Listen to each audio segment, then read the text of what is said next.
I'm here with Marion Burton, who is the former president of the Peterborough and District Labor Council from 2006 to 2018. She's also a former steering committee member of the Occupational and Environmental Health Coalition Peterborough and a founding member of the John Ball Legacy Project. Marion, tell me a little bit about your relationship with John and how you knew him. It was actually the Labor Council when I was first getting involved in the labor movement back in the 80s. Our local affiliated to the Peterborough and District Labor Council, and I kept that connection. I've kept it throughout 35 years. They used to organize educationals that would be held in the evening as part of a labor studies program through Fleming College. And so when I first actually got to meet John a little bit closer was actually through an educational, I can't remember the topic, but anyways, he was a student in that class as well. And it was probably around, 1982, 83, somewhere in that timeline.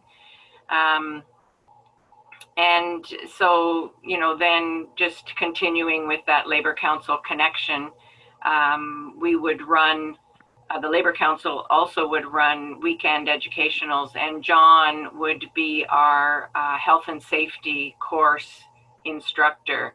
The depth of knowledge that he had and his own experiences, he would, and the training that he had, he had a lot of certificates through health and safety organizations to qualify him to be able to instruct other workers for workplace health and safety. So, over the years, you just keep that relationship. So in all of the time that you knew John, what quality in him impressed you the most? He was very detailed, and he was a great storyteller. You had to have time on your hands if you were going to sit with John for any length of time to hear a very fascinating story in whatever it might be. So not only about his experiences in the workplace, but also his personal life, where he came from. And you may have heard these things before through others. He had, in the 50s, he was involved with the Canadian Navy and learned about chemical warfare because we were in the Cold War era at that time.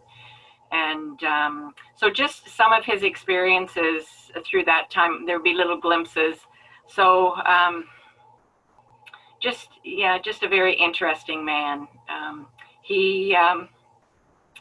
His grandmother was a Mohawk from the Mohawk First Nations community, and we would reference him as our warrior as time went on through the work of the coalition. He was very tenacious. He would not give up,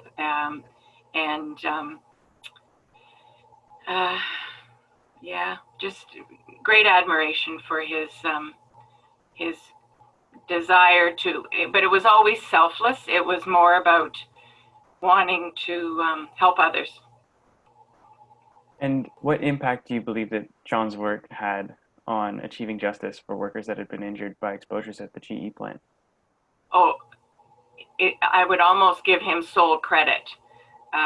Without the work that John Ball undertook to document, to retain records, to continue to support co-workers in a way that I don't think anybody else was capable of doing, and then to bring that background to a community effort when, serendipitously we formed the coalition.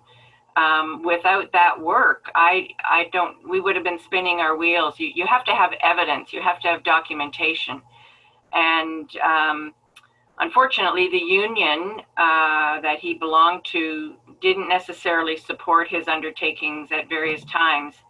And he was very meticulous in making sure that they had all the documentation as well.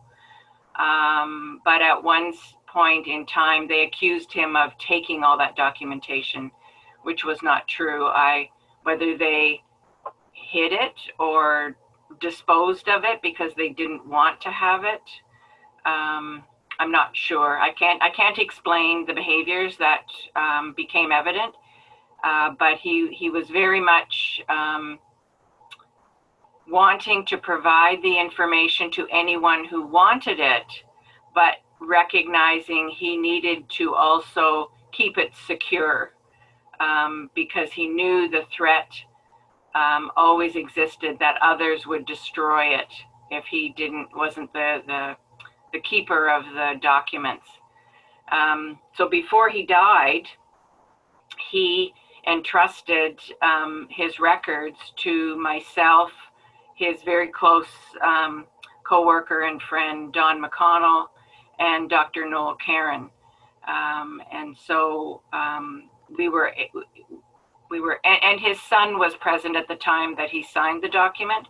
And so his son, Robin, did work with us to gather them together, as the house was being emptied, and to transfer the records over to us. Well, Marion, thank you so much for providing these responses to these questions and participating in this interview. It's been a pleasure speaking with you. Thank you so much. My pleasure. Thank you very much.